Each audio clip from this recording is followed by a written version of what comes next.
Welcome to the S.O.A.P video series from Oak Tree Community Church in South Bend, Indiana. We're working our way through the book of 1 Kings, and we are, well, as of last time, we're over halfway. We're over halfway, and we're into the mess of things now. We are. It is getting a little messy.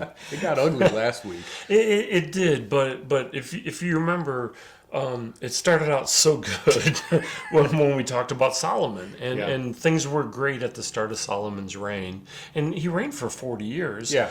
We don't hear much what happened in the middle part, but then at the end, it started getting bad. It really fell apart. Yeah, it did, and God told him don't marry foreign wives. He married foreign wives. God told him, don't. The foreign wives are going to take your attention, and you're going to start, worshiping foreign gods. It's exactly what happened. Yeah. God understood it, knew what's going to happen, but in the end, He said, "All right, I'm taking it away from you, but I'm." In deference to your father, you're not going to see it, but your son, I'm going to take it away from your son. Yeah. And most of it away from your son. Yeah. So we ended up still a nod. You still have the Davidic covenant, and so the Davidic dynasty can't go away. Right. And because the dynasty can't go away, there has to be some part of the nation that David's family is ruling. So now we have a divided kingdom. Yeah. So what happened was Solomon's son came in, and he decided to play hardball and tell everybody who thought they were being taxed too much, working too hard, "No, I'm going to make you work harder." Yeah. And they said, "Well, we're going to take our ball and go home." Yeah. And they left. And they did. Yeah. And he tried to go after them with troops, and God stepped in and said, "No, I caused this. I don't want. There's no brother on brother fighting going to happen here." Yeah. And we will see not today anyway. Right. We will see that happening in the future, but not today. So, like last week, I think we need to talk about. So now we have a split kingdom. We have a northern tribe, the northern kingdom. They are referred to as Israel. Yeah. It's most everybody except for Judah.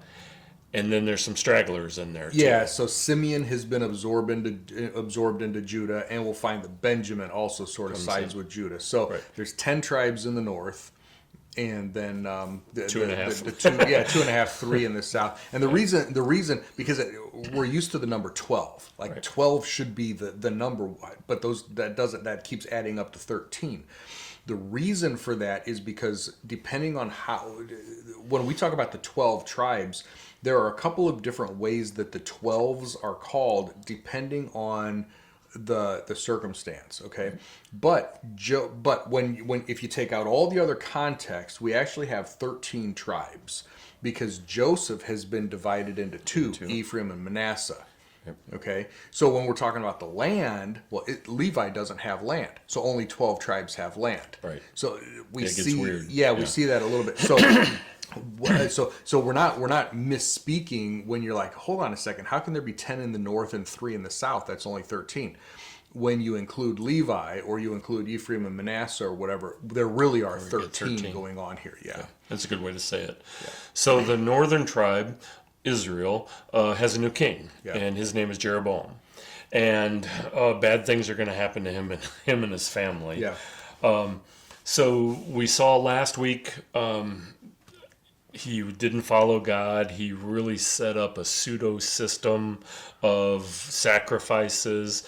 It was making common people priests. And a couple of major idols, right? And all major things. And God noticed.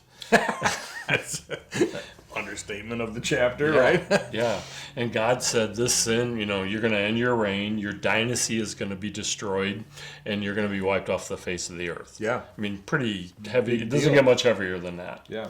So Jeroboam's son gets sick, and Jeroboam sends his wife to go see a prophet and tells her, you need to disguise yourself and get there. Yeah, it's a really interesting story how they tried to hide it from God. Yeah, right. Yeah, we'll just let you read that part. I'll ignore that part.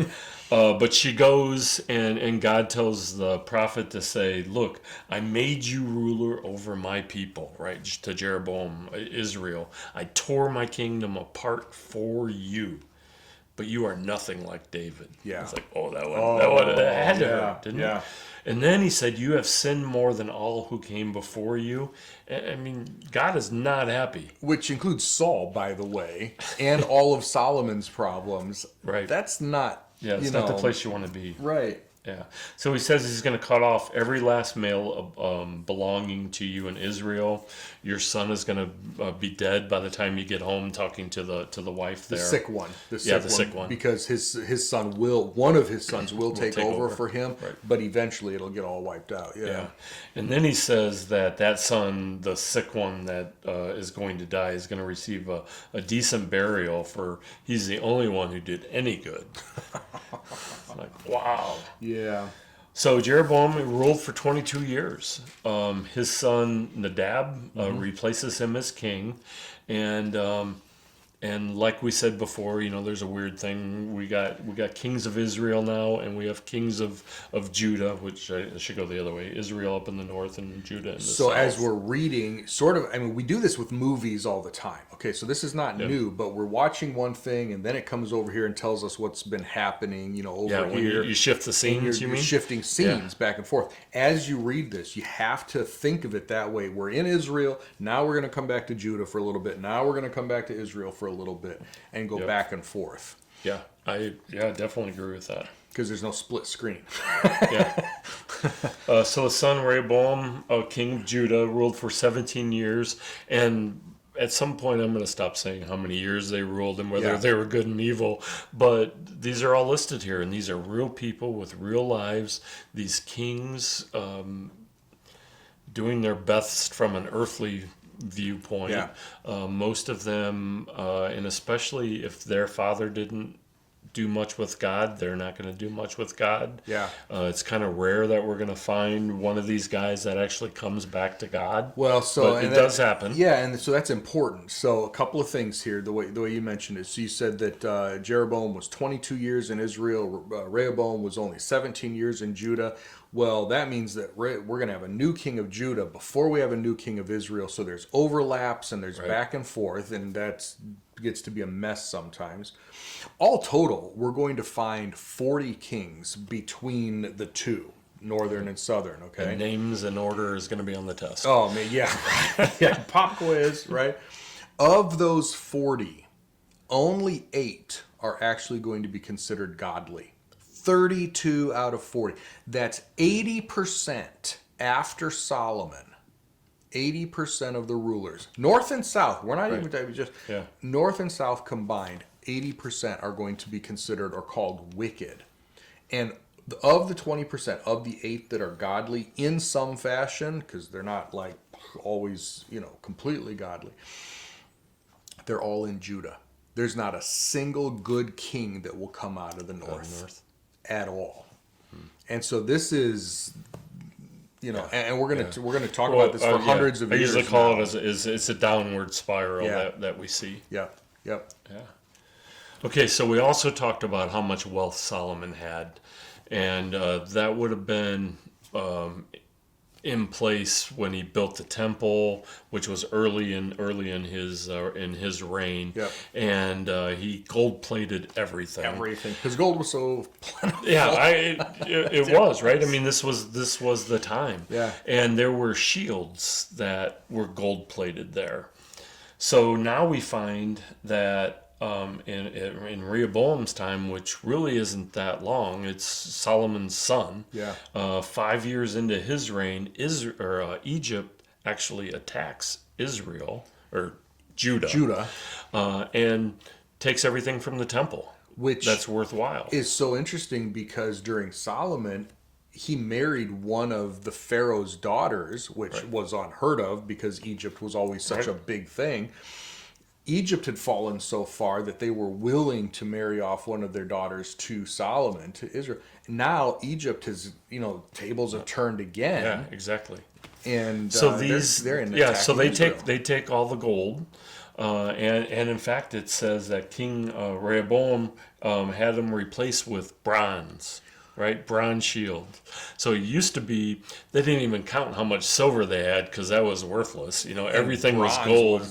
Now we're down to bronze again. Yeah, it's kind of how low economically that Israel is now. Yeah, so this isn't a non-issue. So when he mentions bronze here, pick up on that. You're gonna there's so much stuff going on here that it's easy to overlook something like that. If he's rebuilding these with bronze, that means the golden days are over, literally and figuratively. Golden days are over. And then there's another line in there that says the king of Judah was continually at war with the king of Israel. So not only is the nation split, which means economically everything's a mess.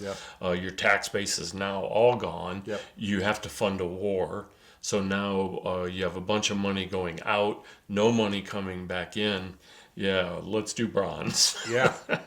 We need to save some money someplace. And it's not just civil. We're on the brink of civil war, but we will see skirmishes and we will see all-out battles, either between them or against. We're going to see trying to get other nations to side with one or the other, and I mean it's just it's a mess. Yep. So in chapter 15, there's a new king that comes in, and one of the things that we'll see in the southern kingdom is they're still relatives of David. Yes. Right. That come in. So we know that part. So it's generally going to be somebody's son. Not always, but generally. Yeah. So we have a new Rehoboam's son comes in. His name is Abijah. Is that good? All right. And he became king. He was as sinful as his father, which again we see. He was wicked, not devoted to God. But instead of ending his dynasty, like he told the northern side, God retained it because of David. And again, Davidic covenant here. And then we learn a little tidbit about David here too. A side note, we learn that David... when he ran into problems with Bathsheba and Uriah the Hittite, which he had him murdered, that was the only time that David disregarded any of God's commandments. Yeah, for his entire lifetime. Right. Chapter 15, verse 5. Man after his own heart. Yeah. I mean, this is the standard. Yeah. Right, that no one's come close to living up to. Okay, so people ruled. I don't know how much do we want to continue getting into this? Yeah, so we've got, again, we're going to go back and forth. You mentioned that in Judah the succession was usually father son because we're keeping David's dynasty. In the north, then what does that mean? Well, it didn't always happen. Yeah. And Jeroboam didn't seem to be a relative of David. Nope. Because he was anti, or we have no place in here. Right. What about my people? Right. So we're going to see other. Well, we generally see the sons try to take over, but in a number of cases, somebody comes in and kills the father. Yeah. And then they establish themselves as king. And the first thing they do is wipe everybody out. Yeah. And the people who have a right to the throne, now there's nobody there. We got to go with this guy. So if they get so far as to have a son succeed the father, that's a win. Rare in the northern tribes in Israel. It's usually an assassination or something like that, or a coup or something. So this guy from Issachar takes over, or this guy from this other tribe takes over, or whatever, and there's no continuity. It's just whoever can, basically the biggest bully wins. Right. In the north. Right. And again, none of them are going to be godly. Right. And they're playing off against each other. There is no reconciliation. Yeah. Even being discussed. And we're only a couple of kings in now. Right. I mean, this isn't taking very long, and we're devolving into spiritual chaos. And chaos. Yeah, Right. Yeah, political chaos. One of the kings, Asa, ruled over Judah for 41 years. Seemed to be a good guy. He was right? the first good king good since David and Solomon. Yeah. Yeah, they were continually at war at this time, so they're not going to have any money. He did get rid of idols and prostitutes, but he has a war problem. Yeah. And so what he did was he went in the treasury, and I can see him like sweeping the treasury, looking for more. Is there any gold Oh, left we're in taking here? the Is there any silverware now. Yeah. Silverware. Silver left in here? Yeah. Yeah, so he took the gold and silver, what was left in the treasury, and he made an alliance with the king of Syria. Yeah. Now, the really interesting thing is the king of Syria already had an alliance with the northern tribes. Yep. So he must have paid more. Yeah. Right, and so now he Syria's north. He paid to have Syria on his side. So Yeah. now Syria is attacking the north, Yep. and helping out the south in there. And what's interesting is we had already talked about some of these guys who had been a problem for Solomon, and Right. at the end of his term, and so They're showing back up. yep. These names are not going away. Yeah, but notice at least twice in here, somebody from the outside comes in, kills the king, establishes themselves. The first thing they do is wipe out the whole family. Yep. One of the times they did it, they wiped out Jeroboam's family. Yep. And that was about, I think it was, I don't know how long it was after Jeroboam's reign, but God had said your whole family's going to be wiped out. Yeah, so within And the next it generation, happens. his son came on, and then he was killed, and now Jeroboam's dynasty is gone, literally. Right. Family Yeah, no gone. males in the family. Yeah, and then it happened with the next guy, Baasha. He's the one who took over, and he was wicked as well. And we get into chapter 16, and God tells him the same thing. He's like, "You're wicked too, so I'm going to wipe you out as well." Right. And basically, most of our reading in chapter 16 is that same thing. And so we're going to see a lot of this repetition, especially in the north, where it's just one bad king after another. So you bring up a good question. Where's God during this time? Yeah, he is basically sort of not like a deistic type thing where he's like, well, just let it all burn. But he's like, you don't want me. I'm not. I mean, he's still influencing. Obviously, he's still protecting David's family. He's still protecting Judah. Nothing's going to happen to that. But he's letting humans do what humans do. Right. Well, Constantly sending prophets. Now, here's the thing. Is, as we read through this, we don't hear about a lot of prophets, but there are prophets during this time constantly calling them back, and they're not responding. right.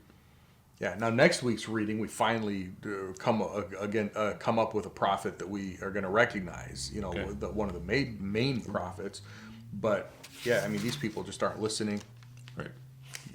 So. Right. I got problems. I don't have time for God. Yeah. Right. Yeah. Right. But God told Saul, God told David, God told Solomon exactly what was going to happen. If you do this, here's what I'm going to do. Yeah. I'm going to, which ends with, I'm going to remove you from my land. Yeah.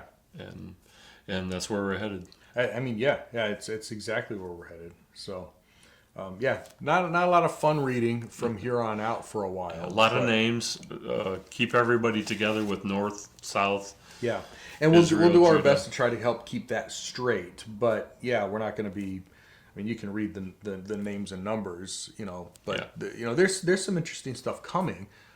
But yeah, like you said, it's a downward spiral from in a lot of cases here. Right. So, but there's still a lot to learn. And so don't just gloss over it. Don't skip and say, oh, well, I'll wait until we get to the next book. Just keep going through it. Again, God wrote this for a reason. He preserved it for us.